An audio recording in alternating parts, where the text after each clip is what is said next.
You are joining us, our viewers and our listeners on Coffee with Humans, live streaming to LinkedIn, YouTube, and Facebook with my new friend, I hope, Brenna. Welcome to Coffee with Humans. Thank you. I brought my coffee. Thank you. I'll have coffee anytime anybody wants to have coffee. Let's talk. That's a Colorado mug? Oh, yeah. Are you in Colorado? Yeah, Coloradans love three things. We love our Broncos, we love our mountains, and we love our Colorado flag. Oh, it is kind of a classy flag. I'm not actually sure what the flag of Illinois is. I feel like I need to look it up now. Yeah. It's probably lame. Actually, I'm born and raised in Arizona. I think faintly remember that flag, so don't feel bad. Oh, okay. Yeah, I think the Illinois flag has like an eagle either throwing up on or eating a ribbon. Sounds like the Mexican flag a little bit. Oh my God, that's terrible. Well, we don't need to look at that.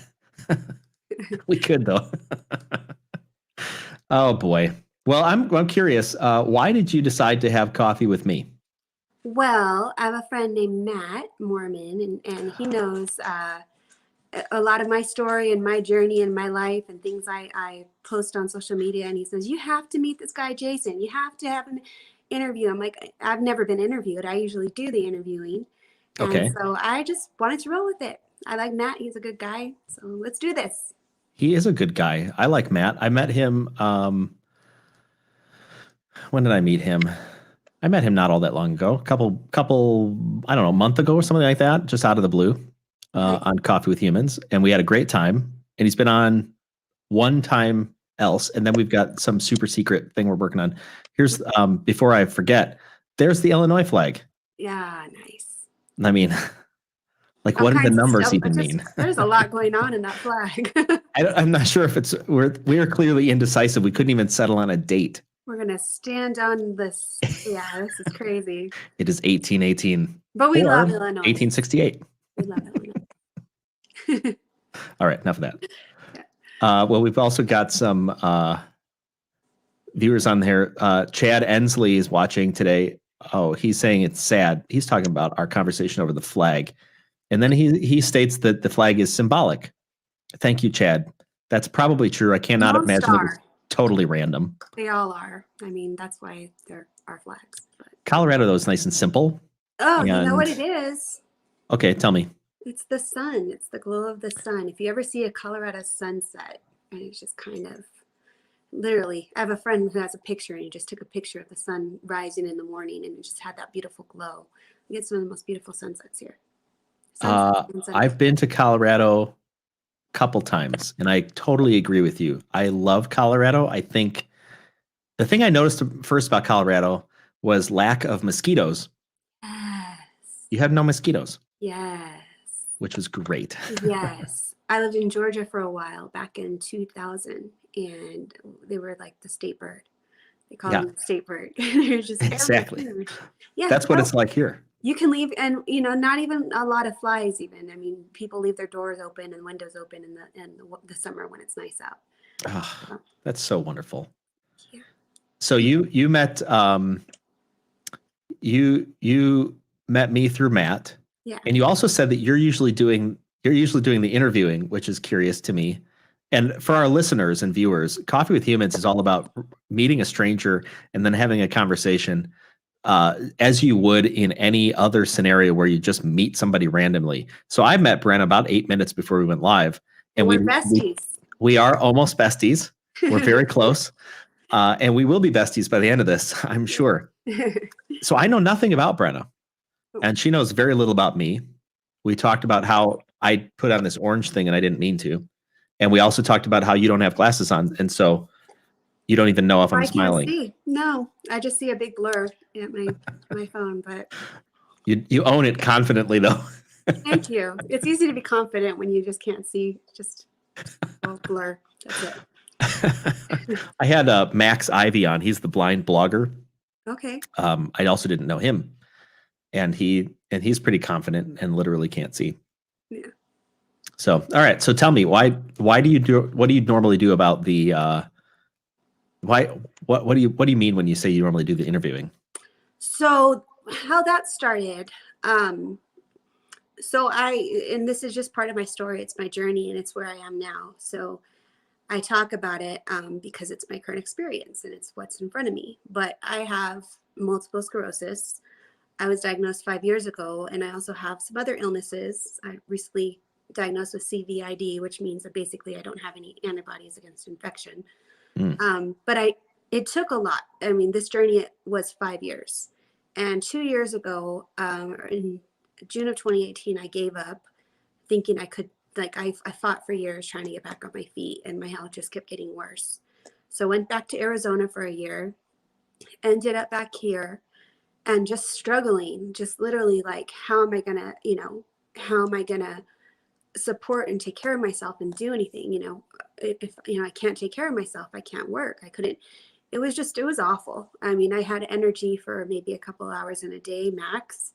Hmm. I couldn't sit up for very long, holding my own body weight up. There was different over the years, a lot of different symptoms. But what I was looking at this time, a year ago, was still probably, I've been in real estate since 2008, and I was still looking at just getting out because I wasn't sure what I would be capable of, what I had the energy to do Hmm. with some of my handicaps.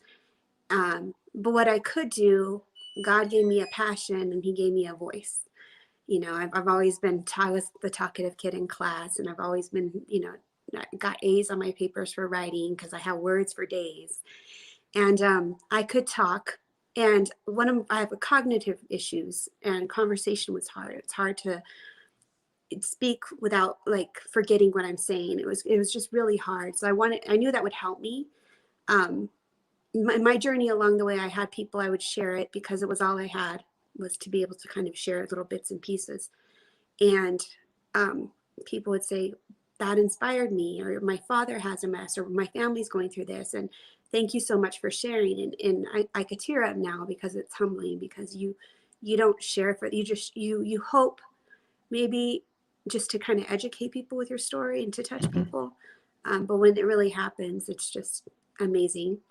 And so I thought, sitting back, having to be off my feet most of the time, especially last year, Yeah. what can I do? I have my internet. I can talk. Okay. I love talking with people. Hence, I love you jumped on being able to talk with you.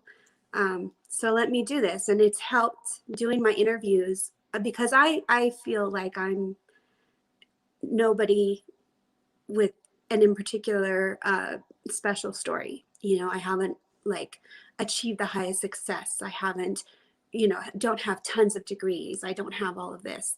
But if I can change people's lives, and people can, tell me that, I've affected their life, um, then I wanted to share stories of people that have really affected my life. So I started interviewing people who have overcome hard things, people that I admire, people that I look at for my own inspiration. So I share their stories. So it's fun to talk to. They inspire me. Let me share what inspires me. So that's what I do. Wow. Yeah, that's a lot going on. And I'm curious, where does the desire, do you think, of needing to use hardship for good, where do you think that desire originates for you? Oh, where, when? I believe God puts on our plate what we can handle. I think it's we can plan a life and then it gets turned upside down and it's not what we thought it was going to be. I think where we are is exactly where we are supposed to be with whatever, we are given. Whatever Mhm. plate we are given, that is what we are meant to do. And this was my plate. And I am not a victim. I am not a person who is going to just take anything laying down. So if this is what's on my journey, then I had to find a way to conquer this. It wasn't going to conquer me, whether take away, okay, you take away my money, you take away everything I own, I had to take my youngest kids to live with their dad because I couldn't take care of them, take everything away. But again, I still haven't taken away my voice. My passion hasn't been taken away, my spirit, my power. I still have all that. So that's that desire, that's that inner being of me that just wants to like fight and love. I love people. I love connecting. I love connection. I love that. I love meeting these good new people. Yeah. So that just kind of, it all just kind of is working together. It's kind of seeing things fall together. And Mhm. we'll have to have this conversation again in another 2 years and see where things go. Yeah, that'd be really interesting. But yeah. Well, I honor the place that you're at in your journey where you have experienced intense struggle and have chosen to use that struggle for good and to grow out of it and carry on. It's sort of like in an investment. You're looking for it seems an investment. You're looking for a positive return Yeah. on what you have been given.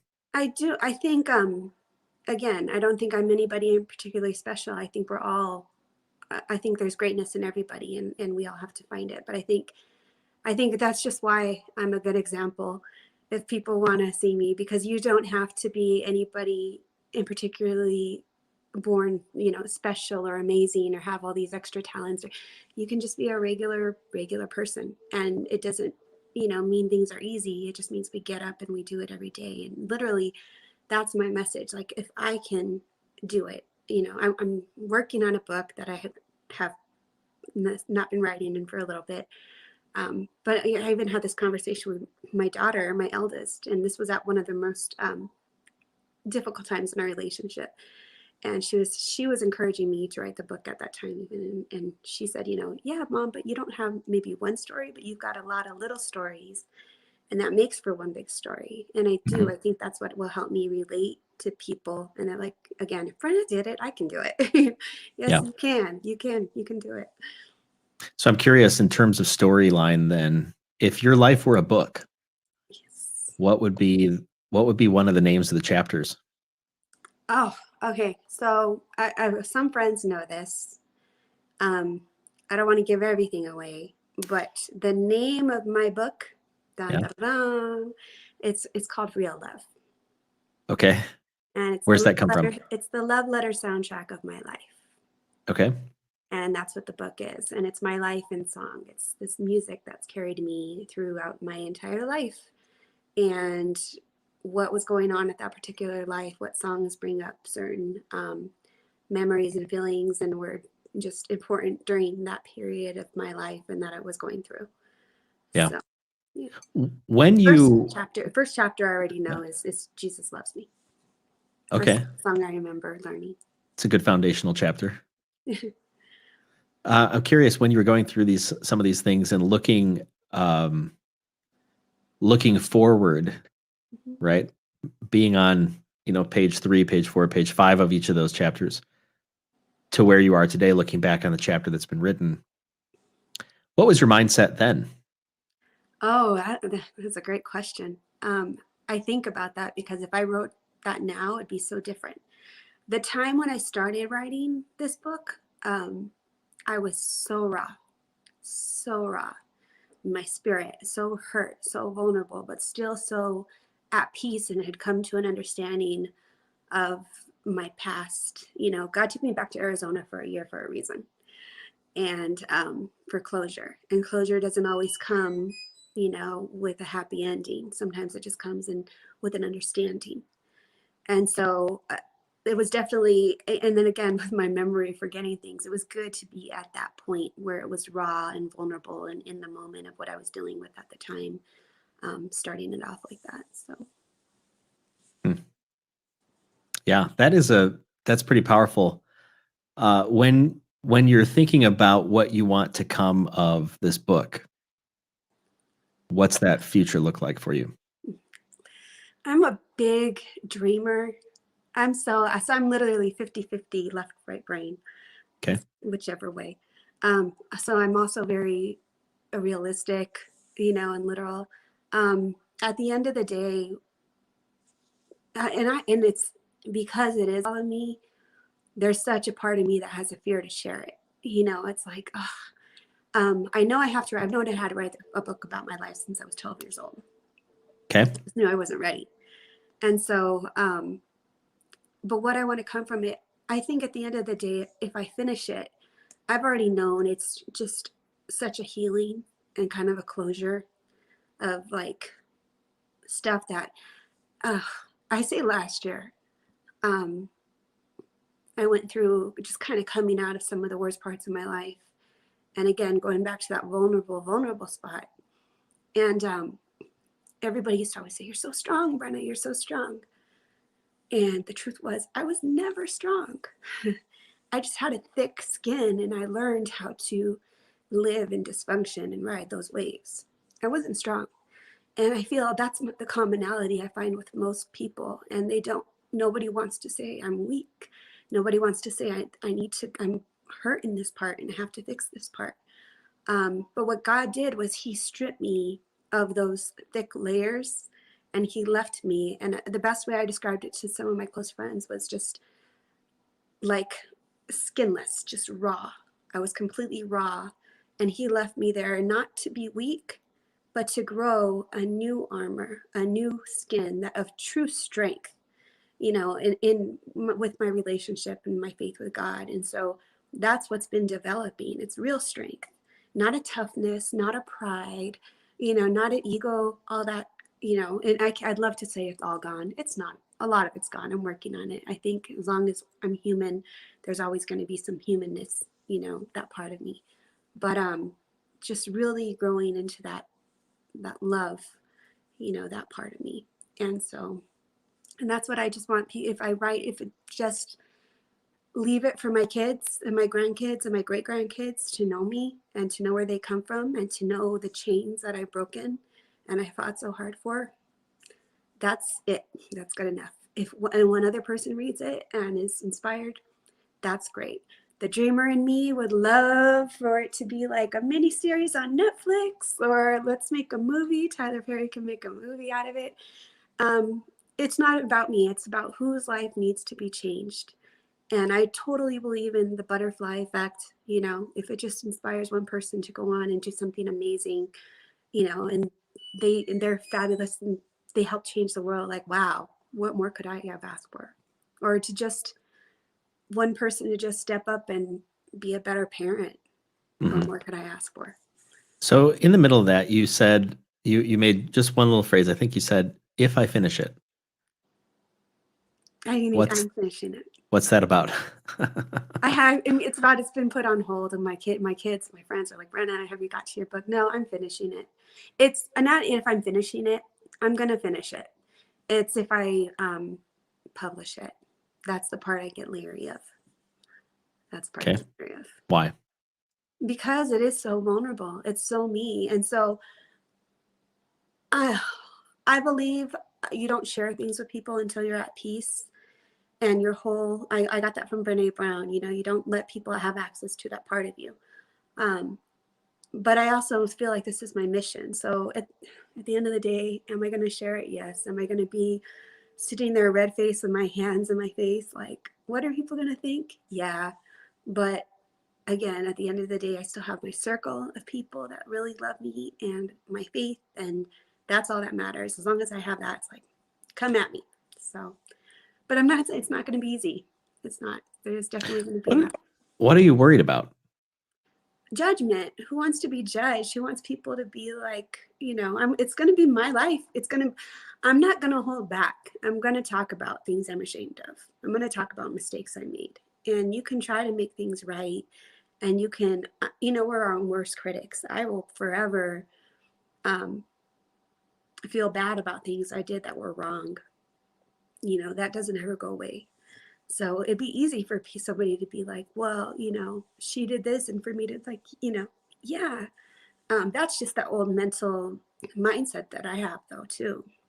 So that's just the part of my healing and growing where I still am, is coming out of that old mindset and still, Brenna, yes, you're worth it. Brenna, you are, there's just that whole healing part. So it's just kind of evolving. And I think that's, again, what the book is going to give me. It'll give me kind of that closure and that peace to give my permission to write it down in my own words and to see it and to be like, okay, like, you're good, So we'll see. When I'm done writing it, we'll see how I feel about publishing it then. I'll feel more confident because I will have done it and I can read it like 2 and 3 different times. And yeah.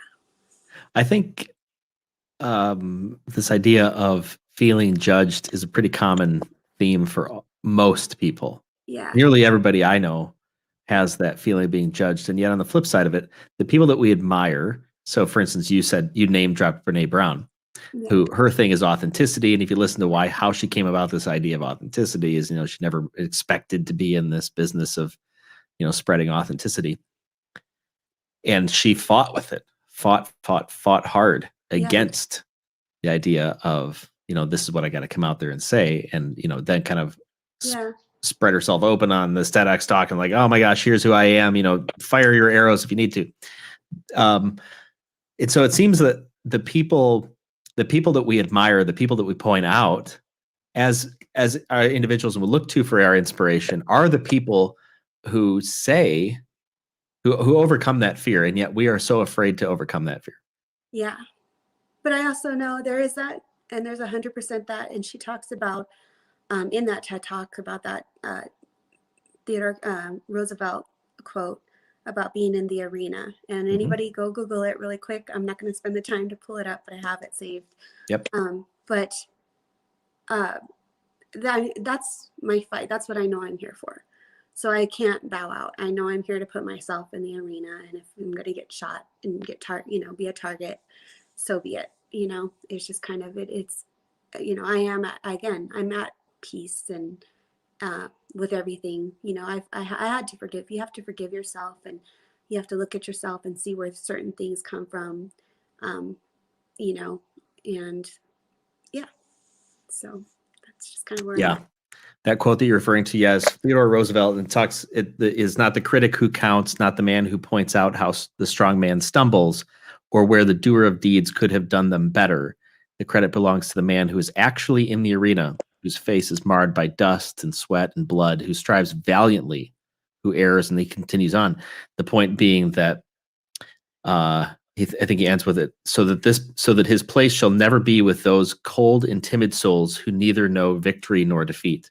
Yeah. Which is that concept of being either hot or cold, either move it forward, sit your ass down, but don't. The victory is not for the people who criticize the folks who are out there trying to make it happen. Yeah. And I mean, it seems to me that the kind of a thread in your story is that you've been dealt some bad blows that you didn't ask for. They are just your circumstances, and yet you look at those and say, but I can choose to make something good out of this. I can choose to carry this forward. I can choose to pay this forward. I can move it along. I can move one step in front of the other rather than just accepting defeat, or worse yet,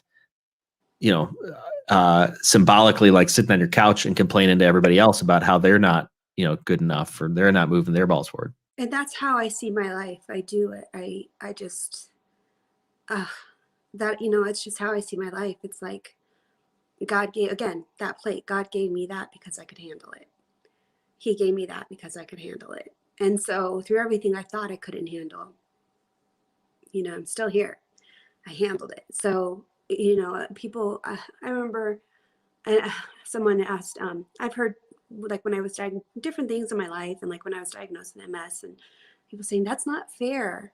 They're like, oh, it's not fair that this happened to you. Of course it's fair. Of course it's fair. Do I want to wish it to happen to somebody else? No.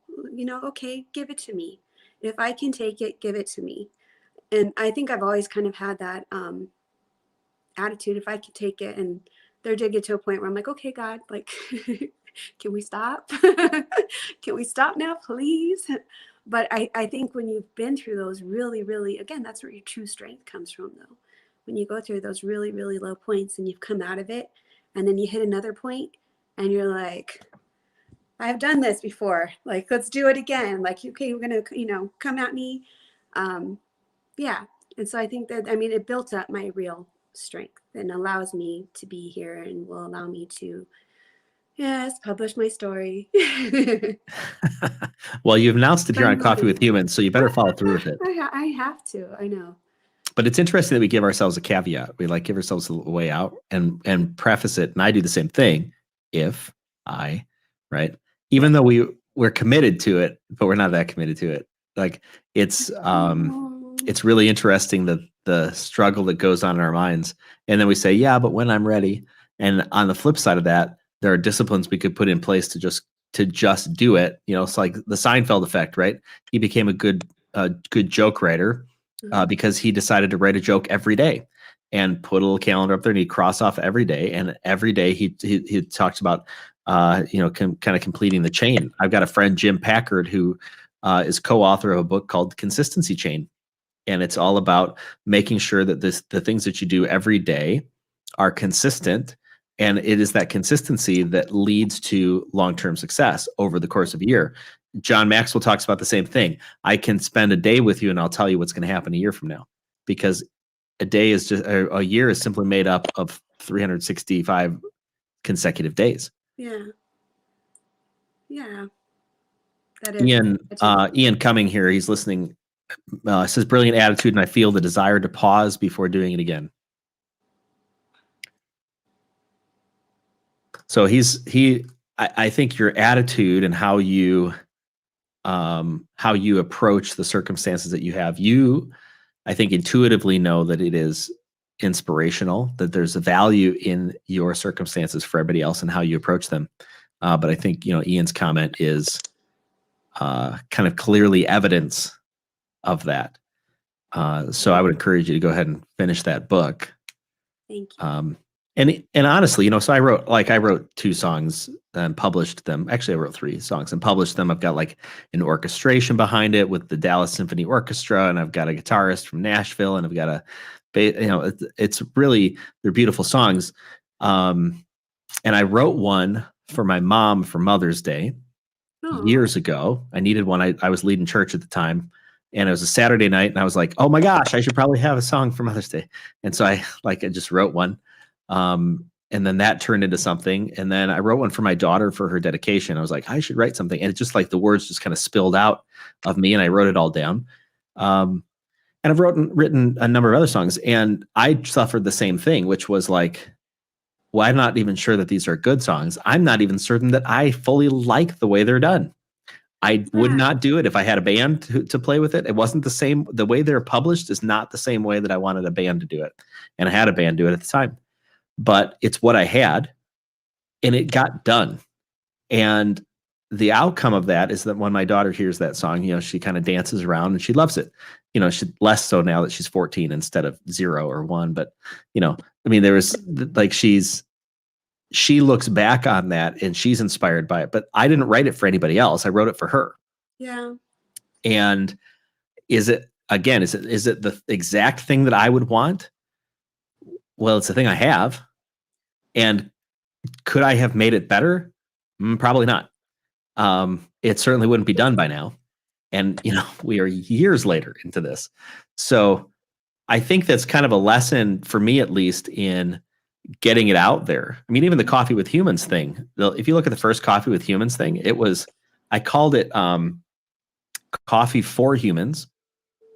I kept on saying Coffee for Humans, and yet the thing was Coffee with Humans. Like, I wasn't even saying things right. But the first guy I talked with, Frank. Oh, yeah, one of the first guys I talked with. I'm not even sure if he's the first guy. I talked with a guy named Frank. His last name is escaping my mind right now. Fascinating story about dealing with chronic suicidal thoughts. A thing I never knew anybody existed with. Most people have no idea it exists. And the story that he tells is that if his car were to break down on the side of the road, he's got a couple different options. 1, he could try and fix it himself. 2, he could call AAA, or 3, he could just kill himself and be done. Mm-hmm. And he says that thought is in every day in nearly any situation, and he can't get rid of it. And he thought he was this horrible aberration of a person. And don't tell anybody. Well, he became a comedian and makes light of this, jokes about it, and goes around public speaking. And he says you wouldn't believe it. There's 7, 8 people who come up after every show, and they're like, I'm so glad that you voiced this, because I had no idea that anybody else dealt with this. I thought I was like insane. And I'm so thankful that you're here. Well, cool show. I forgot to record it. I did that once. Right? So it's like whatever we have to do, just do it. Get something out there, and quit judging. This is for me. I'm saying this for me because I've got a book somehow in the works too. and quit judging. This is what was told to me, by the way. I feel like I'm being very forceful as I say this too, but I don't mean it the way it's coming across. Quit judging how someone else is going to receive it based on what you think of it. You're not that person. So put it out there and then allow their life to intercept what you just threw out into the universe and have it become something. Yeah. And I think what it comes down to the end of the day too, what I have peace about when I do go back into, okay, you need to publish it. It's not about me. It's my life, right? It's the life that I was living, but I live a life to serve God, and so it's whatever he does with it, he'll for his use, so it's just, however, I just think of sacrifice, and everything Jesus did to sacrifice and sacrifices other people have done before me and my family. And so, yeah, so it's my sacrifice.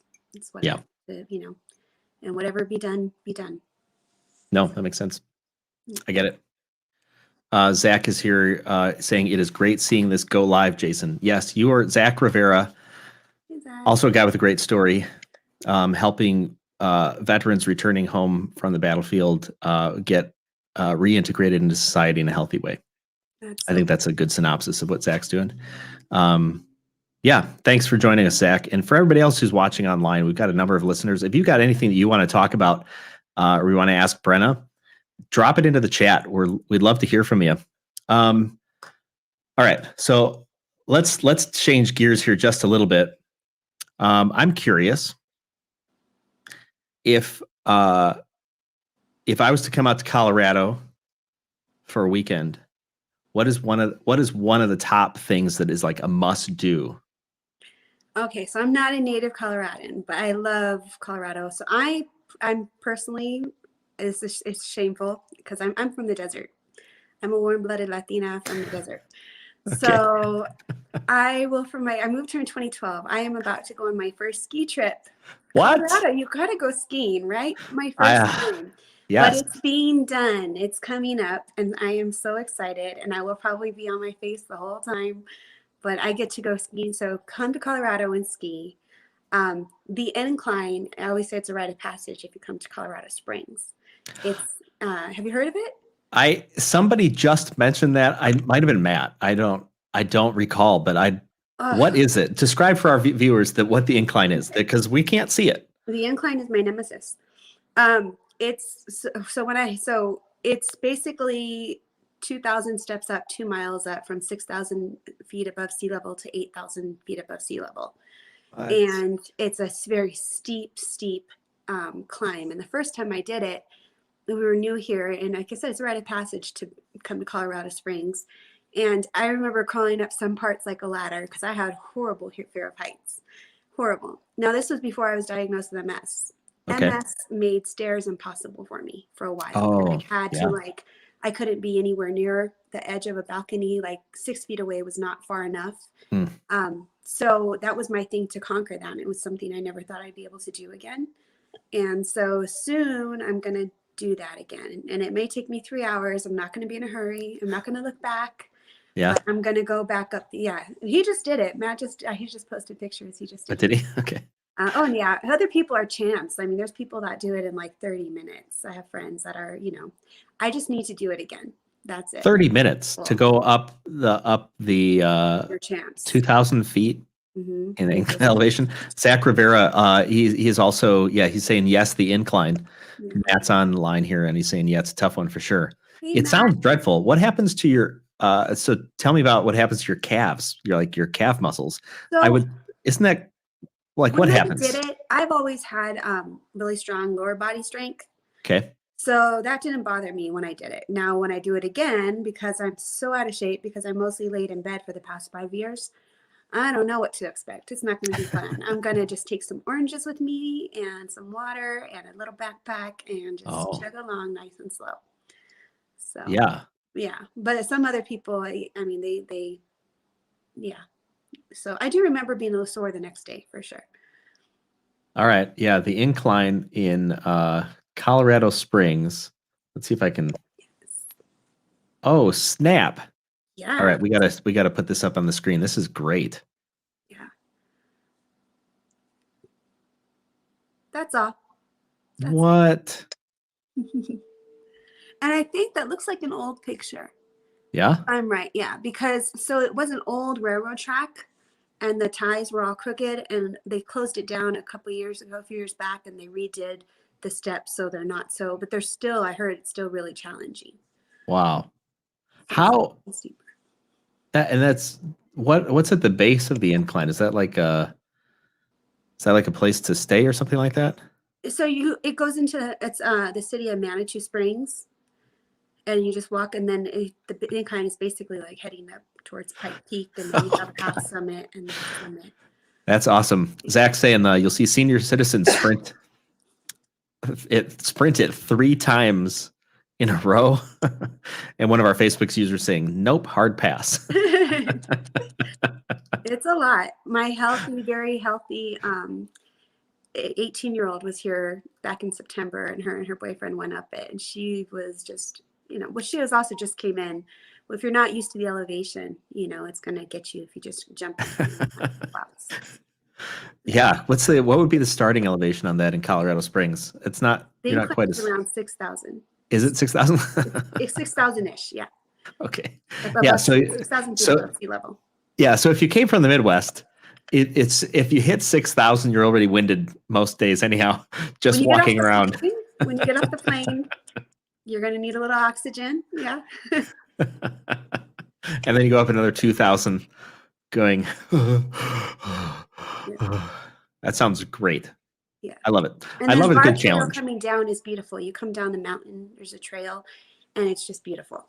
It's a beautiful walk down. Wow. Yeah. Well, that's I'm trying to think what I would have you do if you came out here. What would you do if you came out to Illinois? I don't know. What is there to do in Illinois? Go to Hey, don't downplay it. Someday. I feel like that was judgment. Chicago. I have friends in Chicago. I want to see Chicago. It's on the list. So seeing the Great Lakes is kind of fun because it looks like the ocean, minus the salt smell, which is kind of disappointing, truthfully, because the salt smell of the ocean is just great. But in the wintertime, you can get some serious ice buildup around the lakes, which is kind of fun to just kind of walk around. Chicago has a really great path. This is not, I feel like it's not as epic as what you've got in Colorado, though. I mean, you've got some serious natural features in Colorado, but in Chicago, there's a path that kind of goes for miles and miles right along the lakeshore. And you can connect to the planetarium, you can connect to the museums, you can connect to Soldier Field, you can connect to another park that's on the far south side, which is an airport that they destroyed. You can connect to Navy Pier. A lot of cool things are just all connected, and you can go. You can pick up a bike from a little bike rental kiosk and just go up and down. It's super fun. I want to go when it's not real cold. That's all I know. Well, too hot now's in not the summer time. and not too cold. Yeah. Although we have this weird weather. It's 51 degrees right now in Rockford. But it's humid. But it's humid, right? It's a wet 51. It's wet, and it was 28 last night. Yeah, not to get talking about the weather and bore everybody, but that is a special thing about Colorado Springs, the dry desert. That's the only reason I can handle living in the cold here, because it is dry, so the moisture doesn't just sit on your skin for the most part. So it's a lot more bearable. So, you said you had some other fun questions. If anybody else doesn't have questions. I do. I've got some questions. Our Facebook user says Chicago's a lot of fun things to do. Great jazz and blues scenes. The ice castles in Lake Geneva during the winter. That's true. Yeah, Lake Geneva's a fun place to go. There are ice sculptures and stuff like that they run. They do around here. Cheese curds. Yeah, Wisconsin has a thing for cheese curds. I did actually go to the cheese. There's like a cheese curd festival, which I never knew. It was a terrible experience after the cheese curd festival. I was camping. I was camping out there for a little bit, and after the cheese curd festival, I was on the other side of this camper, and then everybody else was out by the bonfire and having a great time. And I was just wishing I would throw up. I was sweating. My body was like, you have had too much cheese. It was unbelievable. I've never felt like that in my life, and I never want to feel it again. People don't eat a ton of cheese before you go camping. Oh, yeah, that could be a interesting experience. Yeah, it was pretty terrible. So here's another question. What's your earliest memory? That is a hard one because I that was when I was again writing my book. It's hard to go back. I don't remember a lot in my childhood. So I think one of my earliest memories in there. And I can't remember which one it was. I have to think about it. I'd say this is one I know I talk about in the book. I can't remember if it is the exact earliest, but I remember going to my sister Jennifer when she was being born. My stepdad coming in and saying, your sister, we got to go to the hospital, and going to the hospital to see my mom and to see my sister. I remember that memory. So that's one of my farthest backs. Oh, were you excited to have a sister? Yes. So I have a bitter story about it.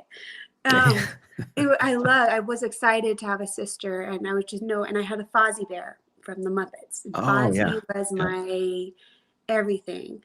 And so I took Fozzie and I gave Fozzie to my mom as a gift, for having my sister. And Fozzie never made it back from the hospital. Nobody knows what happened to Fozzie. What? Somebody stole Fozzie? To this day, I'm still heartbroken about Fozzie. Yeah. Fozzie. It was just one of those childhood letdowns that you're just like, what? No more Fozzie bear. Oh my gosh, that's horrible. All the love I gave to my mom, all of it just gone. Yeah. Oh, that's horrible. Well, yeah, because some people they end up with sisters or brothers, and they are not at all happy about that. Like because they're hoarding the love or something. I don't know. I loved it. I never felt like that with my little siblings. If anything, it was kind of frustrating because they were too little for me to hold and play with, like the little dolls I wanted to play with, But I still got to change diapers and clean up, and I got in trouble for everything they did. So yeah, I was the youngest, still am. I've never not been the youngest. It's a weird way to say it. So I'm the youngest of three kids, and I'm separated enough from my brother and my sister in terms of age that I feel like when I was coming into my formative years, that they were gone. They left the house and they got married and did their things. And so I went through my late grade school, like 7th, 8th grade, and then into college or into high school alone at the house. But prior to then, we all hung out. I don't know what it's, so I kind of know both. I know both sides. I know suffering at the hand of like older siblings, and then also having them disappear and just being with just me. I'm not sure which one I liked better. Probably being alone. Probably. For me, talking about experience, sorry, it just reminded me, I'm trying to change the subject, but yeah, for me, I didn't really have parents example. Like I didn't have that relationship. And so I'm experiencing for the first time in my life a mother-child relationship at this age. Like I've been on my own since I was in high school. So I raised my kids mostly on my own. So it just kind of reminded me of that, trying to do something without having, a map to know like what you're supposed to do. So it's interesting being a parent at this time in my life and having grown kids and experiencing this relationship without ever having experienced it on the flip side. So. Yeah. I love what you said. You're trying to figure out what to do based on the map, like not having the map, because I think when we end up, as we age, I feel like as we age, we enter these new circumstances and we look to the nearest map that we had just intuitively. It's like a subconscious thing, which then ends up a lot of times being how we were raised. And we just kind of just pass on the things that we knew as kids and think, well, this is how we do things. And we don't have a reason for it other than it's just the way it's done. Yeah. And we'd seldom stop to question why am I doing this? And is it really the best way? Most people just kind of skirt on through and not give any pause to it, reflection. Yeah. Not me. I second guess and I third guess everything. Yeah. They're pretty great. They're pretty great kids. It's fun. It's fun having young adult children, though. I'm really loving it. I'm loving seeing them. My youngest daughter says, it's fun seeing you as like a person. She's like, not just like, she's like, not that I always Right. have it, like you're always mom, but just like, I can, they see just me of more me now instead of just having to be the strict mom because I was the only parental figure. Yeah. Like, mom, there was a point when they thought mom was going crazy. Like, mom going crazy? Like, she's never done this stuff before. I'm like, nope, I'm just not holding back anymore. God gave me another chance at life. I'm living it. Right. Yeah. It is funny as they age to, your comment, like, it's funny seeing you as a person. Yeah. I think, I don't know. I tended to idolize or not at least not understand, the people I'm, being cared for by or something like that are just people. And Yeah. they're, they are, they've got their own struggles, Yeah. and it's not like suddenly life smooths out and then it's like clean sailing and then you raise the next generation and, we're the only messed up ones. Yeah. It's like, no, we've all got something we're dealing with. Yeah. And yeah, I think I was talking to my parents today. My dad called me and called me and called me and called me. And I said, Dad, I'm on the phone. I had texted him and then I called him back after the thing. I was like, Dad, what's going on? Like, is somebody dying or what? Why you keep calling me? He's like, oh, it's your birthday tomorrow. I just wanted to, see if you wanted to do anything. And I was like, what? Huh? And I couldn't hardly hear him. He's like, call me on the landline. I'm like, okay. So then I called on the landline. It's my mom. Yeah. And she's like, why are you calling? And I was like, I don't know. Dad told me to call him. And she's like, he's in the bathroom. And I was like, what? No wonder I couldn't hear him. And I'm recalling now, like in terms of the map, like I'm recalling these times when my dad used to call his parents and have what I thought were absurd conversations. Yeah. And now I'm having these conversations, with my parents, and they just think it's hilarious. And I'm thinking, I think it's hilarious too, but I'm blessed. I hope my son is the only one who's not really a phone talker, but I feel blessed and I hope it never changes because I'll have two of my youngest daughter. My eldest is here in Colorado. My two youngest daughters are in Arizona, and they'll call me almost every day. And I'll get a call just in the morning as soon as they see like mom's up and hi, just to say. My daughter calls me on her way home just to drive like, no, I want to talk to you just for her drive home. And I'm on FaceTime and she's driving on the road, looking at the road, but mom's in the car basically having a conversation with her. So that's so nice. I feel very blessed for that. Yeah. I've got one son living off in the Phoenix area, and he clicks on LinkedIn. He likes all my posts on LinkedIn. That's all I ever hear from him. And then there's and granted, I don't reach out either, which shame on me, right? And then I've got another son who lives in the area, and I never hear from him. And then he send me a message for something that he needs, and I'll be like, "Hey, what are you talking about?" And we'll kind of go back and forth for a little bit, and then we just go in like radio silence for a while. And it's funny because some people, like you, and I've got some friends too, are like, I'm in contact with my parents every day, or it's like they're like family is a mainstay of of life. I was at Thanksgiving talking to my sister, and she's like, I saw this thing. I saw you on YouTube, and I was like, what are you talking about? And she's like, I don't know, you're some coffee thing. And I was like, oh. And I realized, I was like, I was trying to hide out. Like, I was like, what are you talking about? What do you know? And it's a weird thing in my soul. What's that? You don't want them to know you did this? I'm not sure that I did. I don't know. Are you afraid of them judging? I am. Yeah. I totally am. I'm just like you. That's a human thing. And it's the people, it's certain people that we just, do you find it more that you're worried more about the judgment of the people who really don't matter than the ones who do? Like, I don't worry about my kids or anybody. I worry about like the people who I went through this awful experience with, and what are they going to say? Like, they're going to come at me more. Like, it was such a awful experience. I don't want to ever hear from them again. Like, I guess that's who I get afraid of. Yeah, I think it's the nebulous. I grew up in the church for a while. Still am, but kind of more closely connected sometimes. And I remember that like people would get like pastors would get criticized pretty intensely by people from the congregation. And it'd be kind of like, well, you go to church and then you eat the pastor for breakfast or for lunch, you're like, and I know that not every place is like that. And it's extreme, right, to have that kind of thought, but it's kind of like, I don't want to be somebody's lunch meat.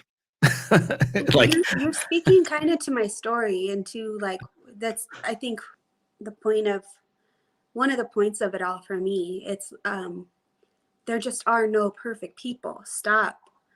I have right. a friend. I had a friend who we recently had a fallout, and I love her and I'll love her forever. But she was a best friend of mine because she didn't approve of something in my life, and it's like, I'm working on so much. I don't have time to work on just being perfect, in every part of my life. It's just not possible. Let me do one thing at a time, and I think that that's what people forget. It's people want you to be, I think it comes from a place of fear. Mhm. And a big part of my book is it's religion.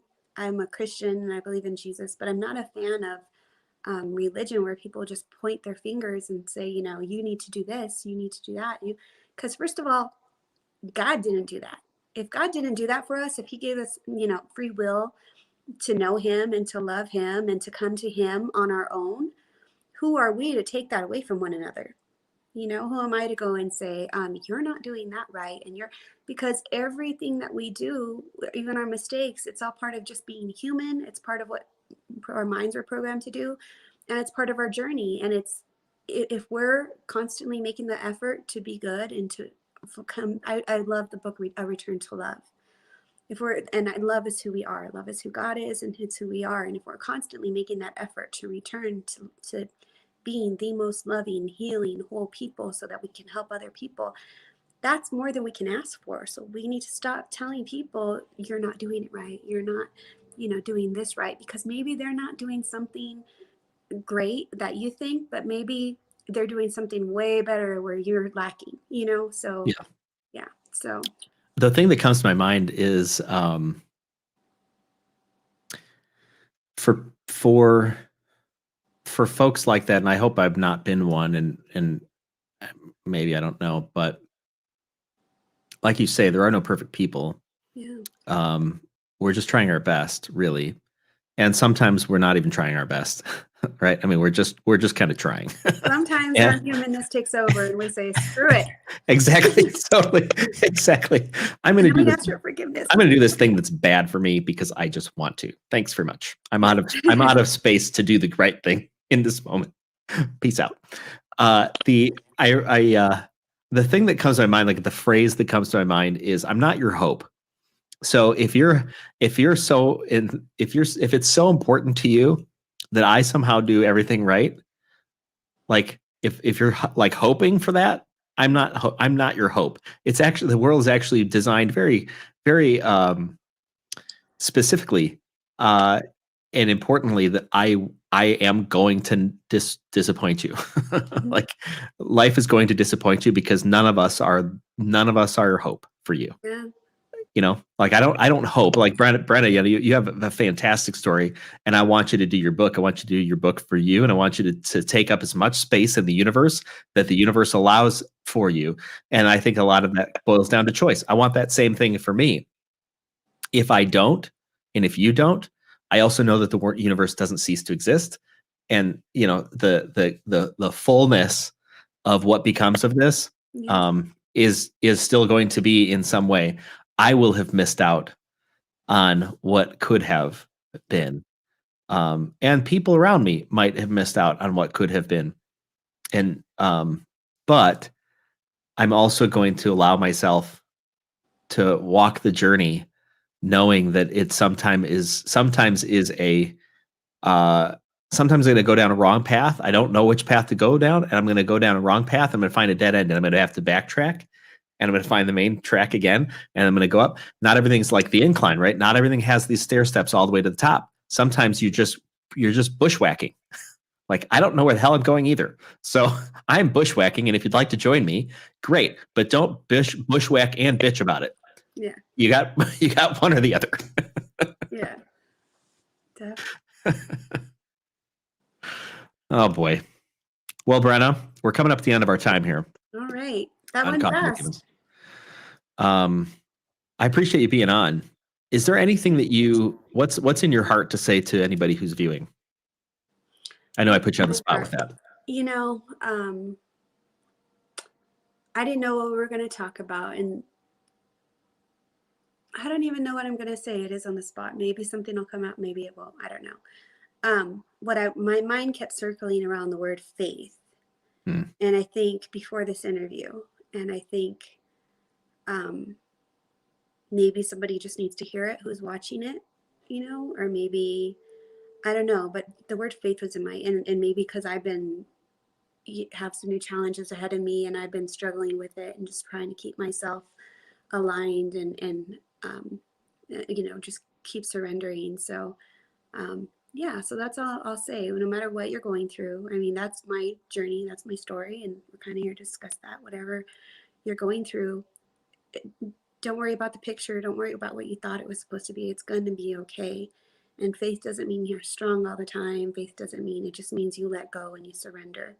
And the more you let go and surrender, the more you allow the things that are supposed to come in your life to come into your life versus holding on to what we thought it should be. So just stay in faith, stay grateful, don't lose hope. And the best way for me during my hard times to not lose hope was to just constant gratitude. So when I was at my lowest lows, I would just watch the sunrise, or I'd watch the sunset, and then those things would fill my heart. So maybe it's the sunrise for you, or the sunset for you, or a song for you, but find something that fills your heart if you're at your lowest low, and just absorb that and just give thanks for that one thing. If you have one thing always to be thankful for, then you can have something to hold on to. So I don't know where that came from. I'm rambling, but that's what was in my head before we. I don't think you're rambling. Yeah. I think you're right on point. Thank you very much for that. How are you open to if people want to get in contact with you? You know, based on what you just said there, how do people get in contact with you? Yeah, so because of my disabilities, it's hard to do one-on-one with people. Sure. But I do share my experience. I have a Brenna's Becoming hashtag on both Facebook and Instagram, and I share my journeys there. And I also have a YouTube channel, Brenna's Overcomers.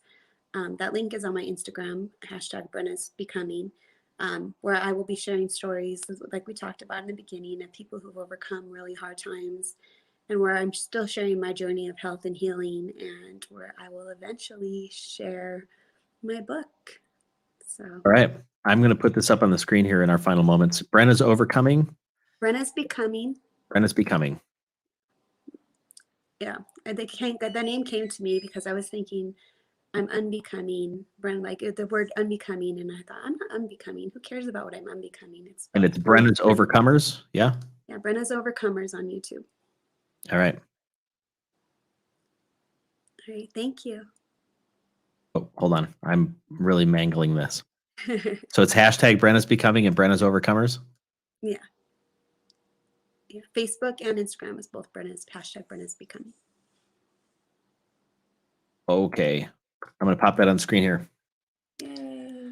Well, thanks so much for sharing. I appreciate your openness, your vulnerability. I appreciate getting to know you. Thank you. And I'd love to do the incline. I'm owed myself a trip to Colorado for a couple whiles. Here's my offer to you. If you come to Colorado and do the incline, I'm gonna make sure Matt walks it up with you. But I will meet you down on the end, and for sure, if we could have pizza or something. Deal. All right, sounds good.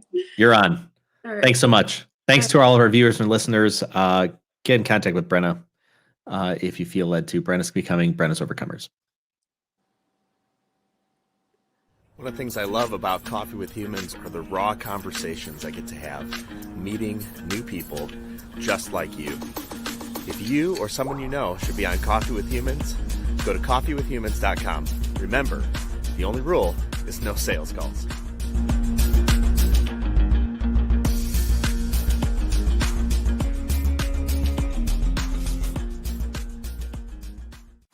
This has been Coffee with Humans. Subscribe to get updates or click to have coffee with me.